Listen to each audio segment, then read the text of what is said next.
नमस्कार। साल 2026 की मकर संक्रांति को लेकर एक उलझन है कि ये 14 जनवरी को है या 15 को। अक्सर ये सवाल मन में आता है। तो अगर ये उलझन बनी हुई है तो चिंता की कोई बात नहीं। चलिए आज इस गुत्थी को हमेशा के लिए सुलझाते हैं। तो सवाल एकदम सीधा है, 2026 में मकर संक्रांति की सही तारीख आखिर है क्या? देखिए, ये सिर्फ कैलेंडर की एक तारीख का खेल नहीं है। इसके पीछे ना पूरा खगोलीय गणित और गहरी धार्मिक मान्यताएं जुड़ी हुई हैं। तो चलिए इस पूरी पहेली को एक-एक करके समझते हैं। अच्छा, तो अब सीधे मुद्दे पर आते हैं। असल में 2026 में मकर संक्रांति के लिए ये दोनों ही तारीखें यानी 14 और 15 जनवरी बहुत खास हैं। लेकिन दोनों के खास होने की वजहें अलग-अलग हैं। तो सबसे जरूरी बात यह है 14 जनवरी को वो खगोलीय घटना होगी जब सूर्य मकर राशि में प्रवेश करेंगे। पर जो स्नान, दान और त्योहार मनाने का मुख्य दिन है ना, वो होगा अगला दिन यानी 15 जनवरी। आसान भाषा में कहें तो त्योहार की शुरुआत 14 को हो जाएगी पर मनाया 15 को जाएगा। अब सवाल ये उठता है कि भाई ऐसा क्यों? मतलब एक दिन शुरू और दूसरे दिन उत्सव? तो इसका जवाब ज्योतिष और खगोल विज्ञान में छिपा है। ये सब कुछ सूर्य की चाल पर निर्भर करता है। चलिए इस दिव्य टाइमिंग को थोड़ा और बारीकी से समझते हैं। देखिए, मकर संक्रांति का असल मतलब ही है सूर्य का राशि बदलना। ये बस वो एक पल होता है जब सूर्य देव धनु राशि से अपनी यात्रा पूरी करके मकर राशि में कदम रखते हैं। और बस इसी घटना को ही तो मकर संक्रांति कहते हैं। और असली वजह वो इस समय में ही छिपी है।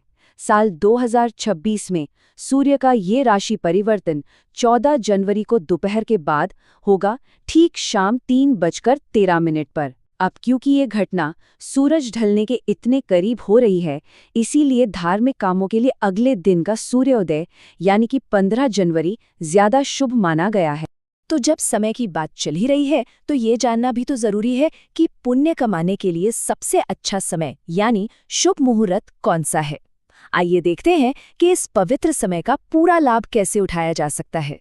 तो जैसे ही 14 जनवरी को सूर्य गोचर करेंगे, पुण्यकाल शुरू हो जाएगा, जो शाम 3:13 से 5:46 तक रहेगा।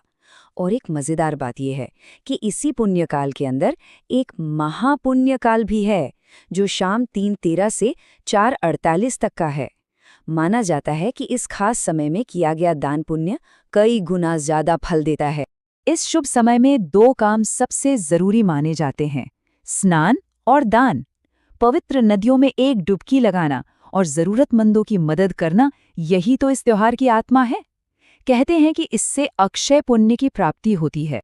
वैसे मकर संक्रांति सिर्फ एक ज्योतिषीय घटना नहीं है, ये तो पूरे भारत में मनाया जाने वाला एक बहुत ही रंग बिरंगा त्योहार है। और इसकी सबसे बड़ी खूबसूरती यही है कि हर इलाके में इसका अपना अलग ही अंदाज, अपना अलग ही नाम है।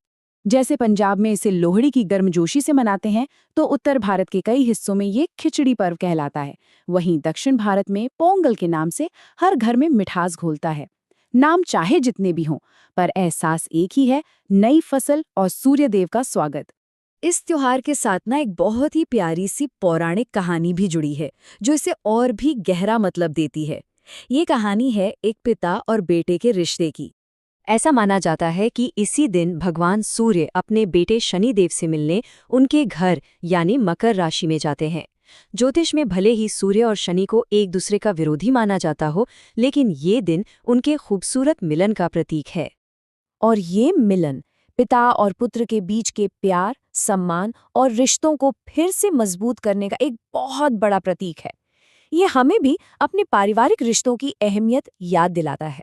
तो इस पूरी बातचीत का निचोड़ ये है कि 2026 में सूर्य का मकर राशि में प्रवेश 14 जनवरी की शाम को होगा, लेकिन स्नान, दान और त्योहार मनाने का जो मुख्य दिन है वो 15 जनवरी ही रहेगा।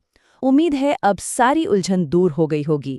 तो चलिए जाते जाते एक सवाल के साथ छोड़ जाते हैं। क्या ये त्योहार सिर्फ तारीखों और